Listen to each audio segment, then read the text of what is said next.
Power down and get offline. This one, there's a new subheading here.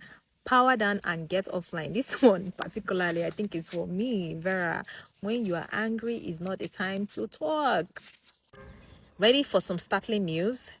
Couples who engage in discussions with their phones nearby, even if neither is using it, report lower relationship qualities and feel their partner is less empathetic to their concerns. Ouch!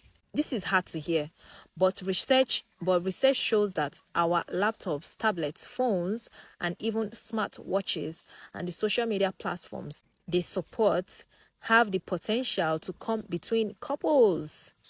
So much so that comedian Will Ferrell says, before you get married, ask yourself, is this the person you want to watch stare at their phone the rest of your life? Consider this.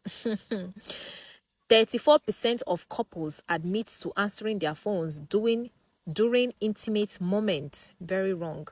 20% of people would rather go shoeless for a week than take a break from their phones. 65% of people sleep next to their phones. Okay. Me, I will like say, me, I think I need a phone break right now. Is it any wonder technology is keeping us from connecting? Experts point to the fact that our gadgets provide a sense of instant gratification that stimulates our brain's reward center. We literally become addicted. Checking our phones become a compulsion. So what can we do?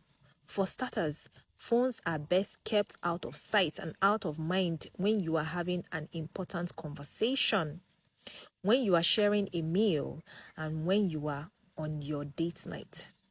In other words, bite the bullet and turn it off. We know that this is tough, but if you make a habit of it, you reap incredible conversations. Experts also recommend keeping and charging your gadgets in other rooms than your bedroom so they don't crimp intimacy. The bottom line is that interacting without a phone nearby helps foster closeness, connectedness, interpersonal trust, and perceptions of empathy. The building blocks of good conversations. Empathy. Speaking from personal experience, I, Les, after years of getting it wrong, have made a habit of docking my phone in my office as opposed to bringing it to dinner or to bed. That simple shift changed everything. Communicate through touch. In the last 20 years, we have recognized how much infants needs to be held and touched. We now know that they cannot grow, they literally fail to thrive until they experience physical and emotional closeness with another human being. What we often don't realize is that when we grow, the need for physical connection does not go away. And when we meet this need for our spouses, we can increase the health of our marriage. Physical contact is a powerful means of communicating and a gentle and supportive way to nourish the spirit and convey positive emotions. In her book, Anatomy of Love, anthropologist Helen Fisher describes why touching is so powerful. Human skin is like a field of grass, each blade a nerve ending, so sensitive that the slightest graze can etch into the human brain a memory of the moment. Technically speaking, human skin is dotted with millions of nerve endings called touch receptors. And when you are touched, these receptors send messages to the brain. The brain in turn secretes chemicals appropriate to the situation.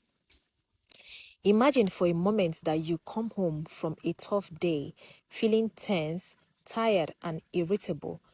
But then your partner wraps you in his or her arms and gives you a loving squeeze. That hug causes a rise in hemoglobin, a substance in the red blood cells that transports energizing oxygen throughout your body. No wonder you feel so relaxed, right? Because oxygen relaxes you. Incredibly, that gentle hug or even a soft caress can cause a speeding heart to quiet, soaring blood pressure to drop, and severe pain to ease. You are probably saying touching is one skill we don't have to learn. You are probably right. Communicating through touch isn't an issue with most couples who are about to wed. Typically, they hug and kiss and hold hands whenever they are together. Typically, too, they assume that that is how it will always be. And yes, in some marriages, the two partners do remain huggers and hand holders throughout their lives. But in many other marriages, that early touching wanes. Especially after kids come along and the pace of life quickens, touching is often reserved for sex. Purely affectionate touching, except for little pats and quick kisses, may get left behind. To help sustain your high touch relationship, talk about how touch was used in the homes you grew up in. Was your family high contact or low contact? All the research shows that a direct relationship between how you experience touching as an adult and how often and in what ways you were touched as a child.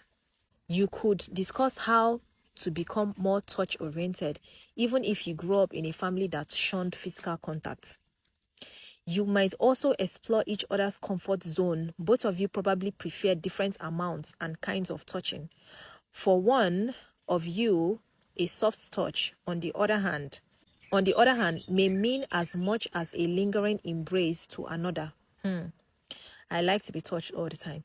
And studies shows that some men, when they feel insecure, interpret touching as a type of put down rather than a source of comfort. Given its potent impact in our lives, it is no wonder that touch is known as the mother of the senses. There is simply no better way to communicate the idea that you are not alone, you are important, I'm sorry, or I love you. So, the next time you are at a loss for words, remember, touching may be the best way of speaking to your partner. And we have come to the end of question 4. Can you say what you mean and understand what you hear? Now we are going to be in question 5 soon. Have you bridged the gender gap? Very interesting. Stay tuned.